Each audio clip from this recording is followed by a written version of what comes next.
Halo Sobat Investor, selamat datang di Podcast 4% dan di channel Dodi Bicara Investasi. Podcast 4% ini membahas perkembangan dana pensiun saya setiap minggu di Bibit, serta juga topik-topik seputar investasi membahas secara pelan namun pasti untuk kaya. Dan pada episode kali ini saya akan mengangkat satu pertanyaan dari Sobat Investor sekalian. Pak, saya sudah berinvestasi reksadana dengan menggunakan robot Advisor di Bibit. Tapi kenapa kok investasi saya malah merugi? Dan mungkin Sobat Investor ada juga yang bertanya-tanya seperti demikian. Nah, penasaran dengan apa jawabannya? Kita akan coba lihat setelah intro yang satu ini.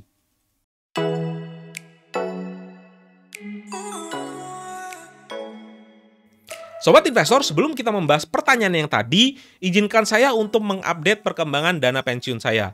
Portfolio saya pada minggu ini adalah 838 juta rupiah, mengalami penurunan sekitar 14 juta. Mengapa terjadi penurunan? Jawabannya adalah karena pasar saham dalam waktu 1-2 minggu ini juga mengalami penurunan. Hal itu disebabkan karena munculnya berita ada varian baru yang katanya sih itu kebal vaksin gitu ya. Saya sendiri sudah punya tujuan investasi yang jelas, yaitu ini saya mau gunakan untuk dana pensiun saya. Dana yang saya persiapkan agar saya bisa mencapai yang namanya kebebasan finansial di 15 tahun lagi. Tentu saja apa yang terjadi di 1 bulan ini, 1 tahun ini, 2 tahun, 5 tahun, bahkan 10 tahun sekalipun, itu sebenarnya tidak ada dampaknya bagi saya karena masih akan dilihat di 15 tahun yang akan datang. Sehingga saya berfokus ke yang namanya strategi nabung rutin.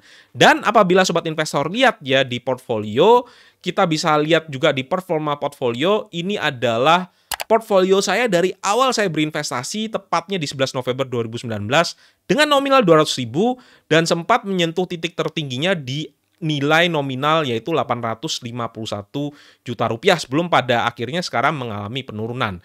Nah, ada juga Sobat Investor yang bertanya, Pak, saya sudah berinvestasi dengan portfolio yang sama dengan Bapak, profil resikonya 10, isi reksadana juga sama, tapi kok saya tetap minus ya? Kita bisa lihat dalam waktu 1 hari terakhir, portfolio saya sempat juga minus loh. Kalau Sobat Investor lihat, portfolio saya turun 1,23%. Kalau kita lihat dalam waktu 1 bulan, portfolio saya juga turun 0,42%. Kita lihat di 3 bulan sudah mencapai positif. Year to date portfolio saya juga positif. Dalam 1 tahun terakhir mengalami kenaikan. Dan all time high-nya mengalami kenaikan total sebesar 20%. Jadi dalam waktu 1 hari, 1 bulan, 3 bulan, itu sangat wajar apabila portfolio kita itu mengalami penurunan. Apalagi kalau dominan ditaruh di reksadana saham. Oke, dan apa saja sih isi portfolio saya? Dari dana pensiun saya, isinya seperti apa saja untuk pasar uang, itu alokasinya memang kurang dari target ya, yaitu sangat kecil sekali sebesar 400.000. Hal ini terjadi karena saya sempat menukarkan pasar uang itu ke reksadana saham pada saat terjadi penurunan. Untuk reksadana obligasi, total bobotnya 21% dengan nilai total reksadana obligasinya 178 juta. Ada majoris sukuk negara Indonesia, ini dari cashback bagi Sobat Investor yang memasukkan kode referral Dodi Bicara Investasi. Saya dan Sobat Investor akan sama-sama mendapatkan cashback sebesar Rp25.000. Nah, untuk ABF Indonesia Bond Index Fund, ini adalah reksadana obligasi negara, nilainya adalah sekitar 7 juta, dan Sukor Investable Fund, ini adalah reksadana obligasi korporasi dengan nilai sebesar 26 juta. Oke, lanjut ke reksadana saham, di mana reksadana saham ini proporsinya paling tinggi, yaitu alokasinya adalah 79%. Jadi, kalau Sobat Investor lihat di sini, ada Average IDX 30 dan juga ada BNI AM Index IDX 30, returnnya mirip-mirip, total nilai portfolio gabungannya adalah 654 juta, dengan imbal hasil sebesar plus 24,15%. Oke, penjelasan update dana pensiun saya cukup sampai di situ.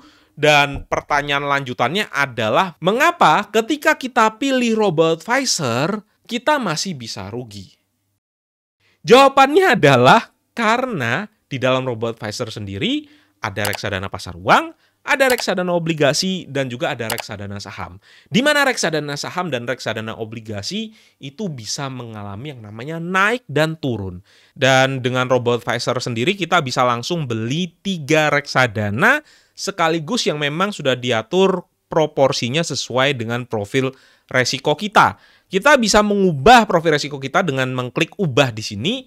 Dan apabila Sobat Investor lihat, saya memakai profil resiko agresif.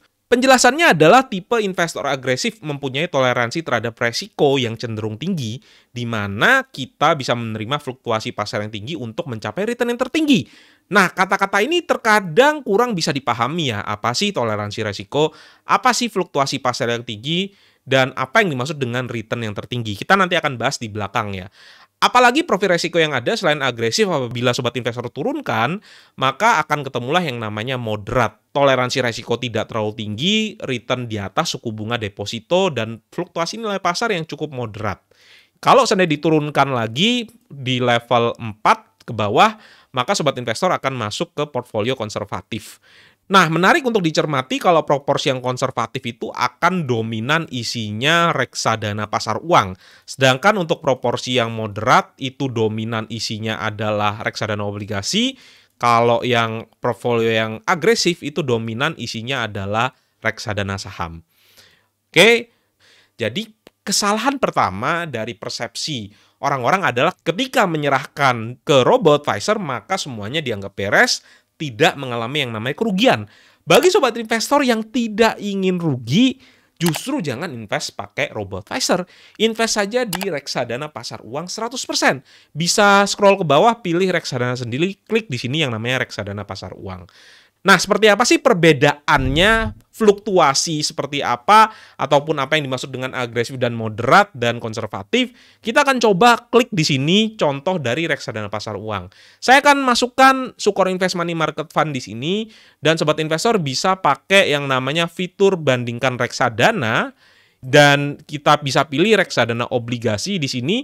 Untuk reksadana obligasi saya pakai ABF Indonesia Bond Index Fund. Kemudian untuk reksadana saham, sebenarnya idealnya saya memakai reksadana indeks. Tapi reksadana indeks yang ada di Bibit, track record-nya itu banyak yang masih di bawah 5 tahun. Untuk itu saya akan coba pakai reksadana saham yang dikelola aktif, yaitu Sukor Invest Equity Fund. Dan jangan sampai sobat investor bandingkan itu untuk 1 tahun ataupun bahkan 3 tahun ya. Gunakan perbandingan jangka panjang, yaitu 5 tahun. Ada 2 hal yang sobat investor perlu perhatikan ya. Yang pertama adalah chart yang ada. Di sini kita bisa lihat apabila sobat investor memilih yang namanya reksadana pasar uang, maka kenaikannya itu terjadi dengan sangat amat mulus sekali. Tetapi setelah 5 tahun, finishnya itu akan paling bawah. Ketika memilih reksadana obligasi di sini, bisa naik, bisa juga turun. Ketika sobat investor beli di sini dan beberapa bulan kemudian melihat reksadana obligasinya akan terjadi yang namanya penurunan. Tapi dalam waktu 3 tahun bisa dipastikan reksadana obligasi negara itu akan mengalami yang namanya kenaikan. Makanya untuk investor yang investasi di reksadana obligasi sebaiknya investasi dengan minimal investasi 2 atau 3 tahun. Dan apabila dilihat finishnya akan lebih tinggi dibandingkan reksadana pasar uang. Tapi sobat investor harus siap menahan yang namanya volatilitas. Nah, untuk reksadana saham sendiri, naik turunnya jauh lebih tinggi ya. Awalnya bisa naik, kemudian turun lagi, kemudian naik lagi, kemudian turun lagi pada saat pandemi kemarin, bahkan jauh di bawah kedua reksadana yang lainnya. Dan apabila dijual pada saat itu, maka mengalami yang namanya kerugian dari awal investasi. Untuk itulah bagi kita yang memang investasi jangka panjang, maka penurunan yang ada di sini ataupun yang ada di sini itu bukan merupakan masalah bagi kita. Karena kita punya keyakinan pasar saham akan selalu naik. Susah bagi kita untuk melakukan timing the market. Bisa saja kita jual di sini, kemudian pasar sahamnya turun, kita lupa membeli, dan pada akhirnya pasar saham sudah ada di sini. Oke? Dan berapa saja nilainya sih kalau kita lihat Sukor Invest Money Market Fund yang mewakili reksadana pasar uang, CAGR-nya adalah sekitar 6%. Untuk reksadana obligasi yang diwakili oleh ABF Indonesia Bond Index Fund, CAGR 5 tahunnya adalah sekitar hampir 9%. Dan untuk Sukor Invest Equity Fund yang mewakili reksadana saham itu CAGR 5 tahunnya adalah 10%. Oke, nah perhatikan di sini sobat investor yang perlu ketahui adalah yang namanya drawdown. Drawdown itu adalah penurunan maksimum dari titik tertinggi ke titik terendah sebelum pada akhirnya kembali naik lagi ke atas.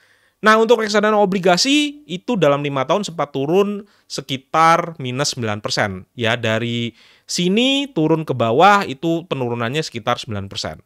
Oke, untuk reksadana saham itu lebih tinggi lagi, lebih ekstrim.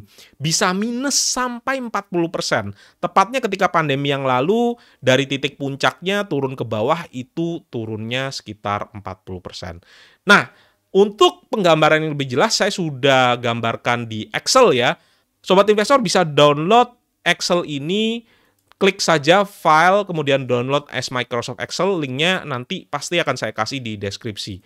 Nah, kita harus masukkan masing-masing return maupun drawdown dari tipe-tipe reksadana. Untuk reksadana pasar uang, kita pakai ekspektasi return ke depan adalah sekitar 5% per tahun. Untuk reksadana obligasi, kita pakai 8%, dan untuk reksadana indeks, kita memakai 12% ya. Nah, untuk drawdown sendiri kita pakai data yang tadi. Untuk reksadana pasar uang itu bisa minus 0,1%, reksadana obligasi kita bisa minus 9%, dan reksadana saham atau reksadana indeks bisa minus 40%.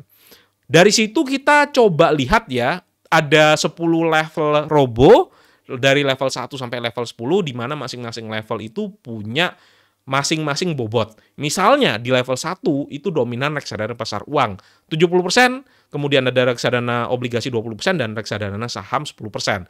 Nah, karena kita pakai robo, otomatis return-nya juga campuran. Tidak lagi 5%, tidak lagi 8% kalau beli lepasan, tidak lagi 12%, tapi merupakan campuran dari semuanya sesuai dengan bobot yang ada. Maka dengan menggunakan formula yang sederhana, kita kalikan bobot dengan return-nya masing-masing, ketemulah angka 6,3%. Nah, ini adalah return yang kita harapkan apabila kita memilih robo yang pertama. Tetapi karena memang ada reksadana saham, maka robo level pertama pun yang paling konservatif bisa saja mengalami yang namanya penurunan. Karena ada reksadana saham di sana, walaupun cuma 10%. Nah, berapakah maksimum drawdown-nya? Maksimum drawdown-nya adalah 6%. Artinya, apabila sobat investor punya uang 100 juta, maka hasil investasi 10 tahun ditempatkan di reksadana di depan, itu di akhir tahun ke-10 dari 100 juta tadi menjadi 184 juta, tetapi worst case scenario-nya apabila beli di titik atas dan turun 6%, 100 jutanya itu akan menjadi 94 juta. Nah, ini yang dinamakan sebagai toleransi resiko. Apakah kita siap menerima penurunan sebesar 6 juta? Kalau saya tidak siap, ya memang pilihannya adalah masukkan 100% di reksadana pasar uang yang memang penurunannya nyaris mendekati 0%. Berikutnya, kalau seandainya di robo advisor yang levelnya itu lebih tinggi, misalnya di level 5, komposisinya dominan reksadana obligasi 65%, reksadana pasar uang 10%, dan reksadana saham 25%, maka returnnya itu sekitar 8,7%, return gabungannya ya. Naik lebih banyak, tapi drawdown-nya juga naik lebih banyak juga, yaitu sebesar 16%. Kalau kita lihat di tabel di sebelah kanan ini, investasinya jauh lebih meningkat. Di akhir tahun ke-10, modal ditambah keuntungan investasi kita menjadi 230 juta, naik 2 kali lipat lebih. Tetapi bisa jadi di tahun pertama ketika kita investasi, bisa turun bahkan dari 100 menjadi 84 juta. Oke, dan yang terakhir di level agresif, di level 10, di mana 70% itu di reksadana saham, return-nya paling tinggi, 10,5%. Tapi maksimum drawdown-nya itu bisa sampai minus 30% karena memang dominan di reksadana saham. Di akhir tahun ke-10 akan mendapatkan hasil investasi yang paling tinggi di antara semua level yang ada, yaitu 271 juta. Tapi ingat teman-teman, bisa saja sebelum mencapai ke 271 juta, 100 jutanya itu akan turun dulu ke 70 juta. Nah, ini yang sobat investor renungkan. Jangan dilihat di return terlebih dahulu, tapi lihatlah ke worst case scenario, maksimum drawdown. Kira-kira sanggup untuk bisa tidur nyenyak ketika turun sampai batas berapa sih? Kalau saya lihat di grup Telegram di Bibit, ada yang turunnya hanya berapa belas ribu, itu juga sudah panik. Nah, kalau seandainya sobat investor adalah orang yang panikan, maka ya memang tidak bisa untuk investasi di banyak proporsi di reksadana saham. Pilihannya adalah perbanyak investasi di reksadana pasar uang. Sama dengan ilustrasi yang ada di grafik tadi, sobat investor mau finishnya paling tinggi returnnya, tapi tidak mau menerima yang namanya penurunan. Itu menurut saya bukan sesuatu yang fair. Itu saja episode kali ini dan semoga penjelasan saya itu bisa bermanfaat bagi sobat investor sekalian. Sampai jumpa di episode-episode selanjutnya. Bye.